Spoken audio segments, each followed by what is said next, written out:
Ability में enhancement और success team work से आता है। अगर हम थॉमस एडिसन के बारे में सोचें तो हमें एक ऐसा व्यू नज़र आएगा कि जैसे एक बहुत बूढ़ा सा साइंटिस्ट किसी लैब में बैठा हुआ 24 आवर्स काम कर रहा है, लेकिन ऐसा नहीं था। थॉमस एडिसन के पास 30 के करीब असिस्टेंट थे जो हर वक्त उसके बताए हुए मामलात के ऊपर काम और रिसर्च कर रहे होते थे। थॉमस एडिसन सिर्फ इसलिए एक ग्रेट साइंटिस्ट नहीं थे कि उनने बल्ब इजाद किया, बल्कि वो इसलिए ग्रेट बने कि उनका माइंडसेट ग्रोथ माइंडसेट था और वो अपने फेलियर से सीखा करते थे। कैरल ने एक बार मेडिकल स्टूडेंट्स के ऊपर रिसर्च की और उसमें देखा कि ग्रोथ माइंडसेट वाले स्टूडेंट्स ने टेस्ट में बहुत अच्छा परफॉर्म किया और इन स्टूडेंट्स ने टेक्स्ट बुक को रट्टा नहीं लगाया था, बल्कि प्रैक्टिकली कॉन्सेप्ट को समझा और अपने कोर्स मटेरियल से बाहर जाकर भी स्टडी की। जबकि फिक्स माइंडसेट वाले स्टूडेंट्स सिर्फ अपने टेक्स्ट बुक के अंदर ही रहे। 1997 में एजुकेटर मारवा कॉलेज ने ऐसे बच्चों को एडमिशन दिए जो बाकी स्कूलों में अच्छा परफॉर्म नहीं कर रहे थे। मारवा कॉलेज ने ये स्ट्रेटजी अपनाई कि इन बच्चों के अंदर ये एहसास पैदा किया कि वो जीनियस हैं और एक साल के अंदर अंदर सेकंड ग्रेड के स्टूडेंट्स फिफ्थ ग्रेड की बुक्स को बहुत अच्छी तरह पढ़ और उनमें कामयाब हो रहे थे। मारवा कॉलेज का कॉन्सेप्ट ये था कि बच्चे फेल नहीं होते, हमारे पढ़ाने का सिस्टम फेल होता है। इंसान का ध्यान हमेशा सीखने और इम्प्रूव करने पर होना चाहिए और ना कि परफेक्ट बनने पर। परफेक्शनिस्ट माइंडसेट कामयाब माइंडसेट नहीं होता, क्योंकि परफेक्शनिस्ट माइंडसेट मज़ीद कुछ सीखने के लिए तैयार नहीं होता। सक्सेसफुल एथलीट्स के बारे में ये कहा जाता है कि उनका टैलेंट पैदाइशी होता है, लेकिन सच्चाई तो ये है कि कोई भी कामयाब स्पोर्ट्समैन बहुत ज़्यादा मेहनत और सालों की काविश के बाद उस लेवल पर पहुंचता है जो दुनिया देखती है और इंस्पायर हो रही होती है। मोहम्मद अली किले द ग्रेट बॉक्सर, उनके पास एक बॉक्सर वाली फिजिक नहीं थी और ना ही उनके पास वो स्ट्रेंथ थी और ना ही उनके पास बॉक्सिंग के बहुत आला मूव्स थे, लेकिन मोहम्मद अली के पास उनका दिमाग बहुत ही शार्प था और वो ओपोनेंट के दिमाग के साथ खेलते थे। वो अपने ओपोनेंट की सारी इन्फॉर्मेशन रखते थे और फिर तैयारी करते थे कि उसको कैसे हराना है। माइकल जॉर्डन दुनिया के बेहतरीन बास्केटबॉल प्लेयर्स में से एक माने जाते हैं, लेकिन बहुत कम लोगों को पता है कि शुरू में उनको अपने हाई स्कूल की टीम में भी जगह नहीं मिली थी, क्योंकि उनके हाई स्कूल के कोच ने ये कहा था कि माइकल जॉर्डन की फिजिक बास्केटबॉल प्लेयर की तरह की नहीं है। लेकिन माइकल जॉर्डन अपने कोच की इस बात से मायूस नहीं हुए और उनने लगातार प्रैक्टिस की और अपनी वीकनेस के ऊपर काम किया और अपनी स्किल और स्ट्रेंथ को इम्प्रूव किया और फिर दुनिया को दिखाया कि वो सीख कर बेहतरीन बास्केटबॉल प्लेयर बन गए। सन 2001 में अमेरिकन एनर्जी कंपनी एनरॉन का फेलियर बिजनेस दुनिया के फेमस और बड़े बिजनेस फेलियर्स में से एक है। राइटर ये कहती हैं कि ये कंपनी किसी करप्शन या इनकैपेबिलिटी की वजह से फेल नहीं हुई, बल्कि गलत माइंडसेट की वजह से फेल हुई।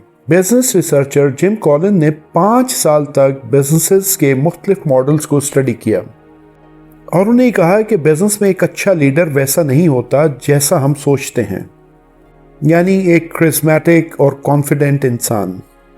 एक अच्छा लीडर अपनी गलतियों से सीखता है और क्वेश्चंस पूछता है और हमेशा पहले से बेहतर करने की कोशिश करता है। लीडर्स एरोगेंट नहीं होते।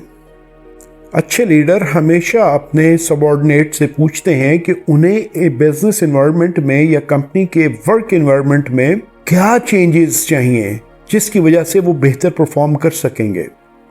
अच्छे लीडर हमेशा अपने एम्प्लॉयज़ की सेफ्टी और सिक्योरिटी पे ध्यान देते हैं और उनको ऐसी वर्क एनवायरनमेंट प्रोवाइड करते हैं जिससे एम्प्लॉयज़ सेटिस्फाइड रहते हैं और फिर बेहतर परफॉर्म करते हैं। एक अच्छा लीडर जनरल इलेक्ट्रिक को $15 बिलियन की वर्थ से $415 बिलियन की वर्थ तक लेके जा सकता है। एक फिक्स माइंडसेट हमेशा किसी अच्छे रिलेशनशिप का दुश्मन होता है। फिक्स माइंडसेट के साथ लोग रिजेक्शंस को और ब्रेकअप्स को हैंडल नहीं कर पाते। वो हमेशा इसको अपनी पर्सनैलिटी के लिए एक नेगेटिव जजमेंट की तरह देखते हैं। किसी भी रिलेशनशिप को सही ट्रैक पर रखने के लिए हमेशा एफर्ट्स और कंटिन्यूस एफर्ट्स की ज़रूरत होती है। फिक्स माइंडसेट के लोग हमेशा ये समझते हैं कि गलती सामने वाले की है, जबकि ग्रोथ माइंडसेट के लोग अपनी गलती एक्सेप्ट करते हैं और उसको इम्प्रूव करके अपने रिलेशनशिप को बेहतर बना लेते हैं। हम ऐसा कह सकते हैं कि किसी भी रिलेशनशिप में कंट्रोल 50% आपके हाथ में होता है। फिक्स माइंडसेट कभी कभी दोस्ती में भी प्रॉब्लम्स खड़ी कर देता है। फिक्स माइंडसेट के दोस्त एक दूसरे को वैलिडेट करने के बजाय एक दूसरे से कंपटीशन में आ जाते हैं और अपनी सेल्फ एस्टीम को अपनी दोस्ती के बीच आने देते हैं। और अगर आप एक ग्रोथ माइंडसेट वाले इंसान हैं और आपका दोस्त फिक्स्ड माइंडसेट वाला है, तो वो फिक्स माइंडसेट वाला इंसान आपके अंदर सेल्फ डाउट को जगा देगा। हर रिलेशनशिप में प्रॉब्लम्स तो आएंगे, लेकिन इन प्रॉब्लम्स को ग्रोथ माइंडसेट के साथ सॉल्व करने की कोशिश करें। दूसरों को फुली एक्सप्रेस करने का मौका दें, उनकी बातों को ध्यान से सुनें। अगर आप इन छोटी छोटी बातों का ध्यान रखेंगे तो आप हैरान हो जाएंगे कि इन छोटी छोटी बातों की बदौलत कि आपके रिलेशनशिप पहले के मुकाबले में बहुत ज़्यादा स्ट्रॉन्ग और बेहतर हो जाएंगे।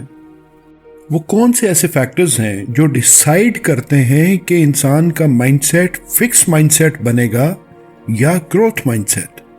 क्या वो पेरेंट्स हैं, टीचर्स हैं, दोस्त हैं या कुछ और? माइंडसेट बचपन से ही डेवलप होना शुरू हो जाता है और नेचुरली सभी के सभी लोग ग्रोथ माइंडसेट के साथ ही पैदा होते हैं और इसके बाद अपने आसपास के एनवायरनमेंट से, अपने पेरेंट्स से, अपने आसपास के लोगों से सीखना शुरू करते हैं। और पेरेंट्स का सबसे अहम रोल होता है कि उनका बच्चा ग्रोथ माइंडसेट की तरफ जाएगा, यानी उसको सस्टेन करेगा, या फिर वो फिक्स माइंडसेट को अपना लेगा। पेरेंट्स ही अक्सर अपने बच्चों के लिए एग्जाम्पल सेट करते हैं और इन्हीं से एडमायर हो के बच्चे ग्रोथ माइंडसेट या फिक्स माइंडसेट की तरफ निकल जाते हैं। अगर पेरेंट्स ग्रोथ माइंडसेट वाले हैं तो अपने बच्चों को सीखने के लिए इनकरेज करेंगे, अपनी गलतियों को रियलाइज करने और आइडेंटिफाई करने के लिए उनकी हेल्प आउट करेंगे और फिर अपनी गलतियों से, अपने फेलियर से मज़ीद सीख कर अपनी ज़िंदगी में बेहतरी लाने के लिए कहेंगे। और फिक्स माइंडसेट वाले पेरेंट्स हमेशा अपने बच्चों को जज करते हैं और उन्हें बताते रहते हैं कि क्या सही है और क्या गलत, और अक्सर गलतियां ही पॉइंट आउट करते रहते हैं। 1 साल से लेकर 3 साल के बच्चे अपने ही माइंडसेट के मुताबिक बिहेव करते हैं। ग्रोथ माइंडसेट वाले बच्चे दूसरे बच्चों को रोता देखकर उनकी हेल्प आउट करने की कोशिश करते हैं, जबकि फिक्स माइंडसेट वाले बच्चे दूसरे बच्चों को रोता देखकर खुद भी चिड़चिड़े हो जाते हैं।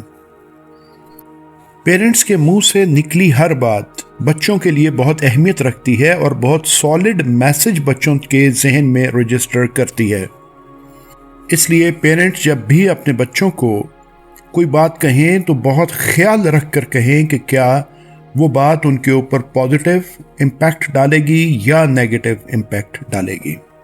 यानी उनका माइंड ग्रोथ माइंडसेट रहेगा या फिर पेरेंट्स की बात अपने बच्चों को फिक्स्ड माइंडसेट की तरफ लेकर जाएगी।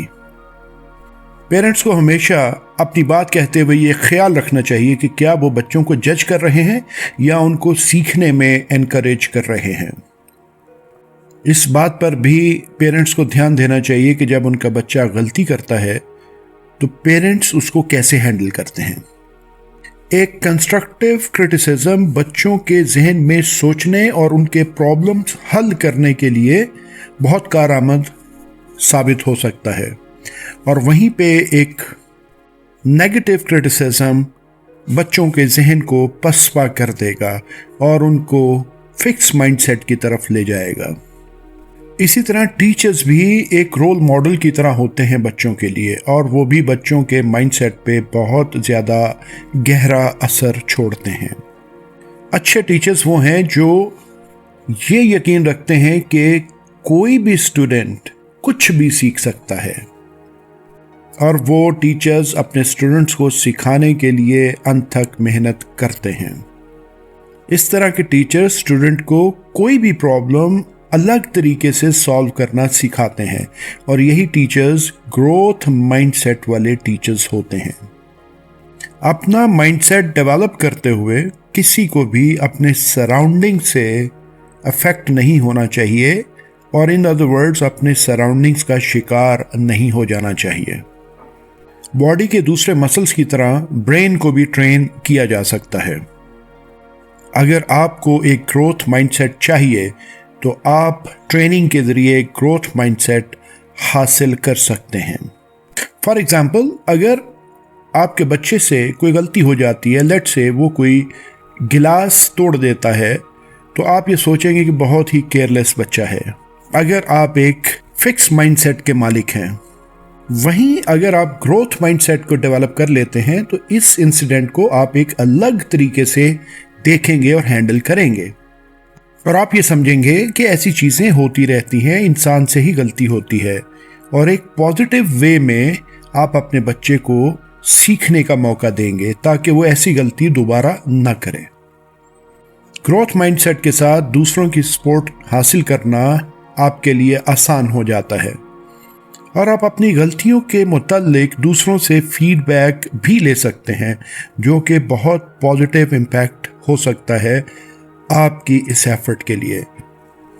आपके लिए ये जानना भी बहुत ज़रूरी है कि फिक्स्ड माइंडसेट से पीछा छुड़ाना इतना आसान नहीं होता, क्योंकि सालों की टाइम स्टैम्प लगी हुई है आपके फिक्स्ड माइंडसेट के ऊपर। तो आपको हिम्मत और हौसला दिखाना होगा और कंसिस्टेंट रहना होगा। लेकिन जब आप ग्रोथ माइंडसेट अचीव कर लेंगे तो आप देखेंगे कि जो काम आपको इम्पॉसिबल लगा करते थे, अब वो आपके लिए पॉसिबल हो चुके हैं। ग्रोथ माइंडसेट के साथ आप अपने टैलेंट और एबिलिटी को इम्प्रूव कर लेंगे। हर इंसान के पास हर दिन सीखने और ग्रो करने की अपॉर्चुनिटी होती है। आपको बस ये प्लान करना है कि किस तरह इन मौक़ों को आइडेंटिफाई किया जाए और इनका फ़ायदा उठाया जाए। और अगर चीज़ें ऑलरेडी आपके हिसाब से काम कर रही हैं तो आप ये सोचें कि इसको मेंटेन कैसे किया जाए, और अगर चीज़ें आपके हिसाब से काम नहीं कर रही तो फिर नया प्लान बनाएं और उसको एग्जीक्यूट करें, जब तक कि चीज़ें आपके हिसाब से काम करना शुरू ना कर दें। और ये याद रखें कि आप रातों रात अपने फिक्स माइंडसेट को ग्रोथ माइंडसेट में चेंज नहीं कर पाएंगे। इसके लिए आपको प्रैक्टिस की ज़रूरत होगी और इसमें टाइम लगेगा। जैसे छोटे बच्चे गलती करें तो हम ये एक्सपेक्ट नहीं करते कि वो फ़ौरन ही उस गलती को सुधार लें और सीख लें। इसी तरह हमें भी टाइम लगेगा कि हम अपने फिक्स माइंडसेट को ग्रोथ माइंडसेट की तरफ ले जाएं। इसके लिए best seller author robin Sharma ये कहते हैं कि dream big, begin small and start today. यानी छोटे छोटे काम करें और छोटी छोटी तब्दीली से आप बड़े इम्पैक्ट तक पहुंच जाएंगे। यही डोमिनोज इफेक्ट होता है। छोटा सा एक्शन अगर आप कंसिस्टेंटली करते जाएंगे तो वो बहुत बड़े एक्शन में तब्दील हो जाएगा। अपने बिहेवियर पर नज़र रखें और देखें कि मुख्तलिफ सिचुएशंस में आप किस तरह से रिएक्ट या रिस्पॉन्ड कर रहे हैं, और जहाँ पे अपने आप को सुधारने की ज़रूरत है वहाँ पर सुधारिए। और इसी तरह आप अपने फिक्स माइंडसेट को ग्रोथ माइंडसेट में तब्दील कर लेंगे। चलें क्विकली इंपॉर्टेंट पॉइंट्स को दोबारा से सुनते हैं। फिक्स माइंडसेट के लोग ये सोचते हैं कि उनकी पर्सनैलिटी और उनका टैलेंट सब कुछ पहले से तय है और वो इसके साथ कोई तब्दीली नहीं ला सकते। दूसरी तरफ ग्रोथ माइंडसेट के लोग ये हमेशा सोचते हैं कि वो अपने स्किल, टैलेंट और पर्सनैलिटी को ग्रो कर सकते हैं, इम्प्रूव कर सकते हैं।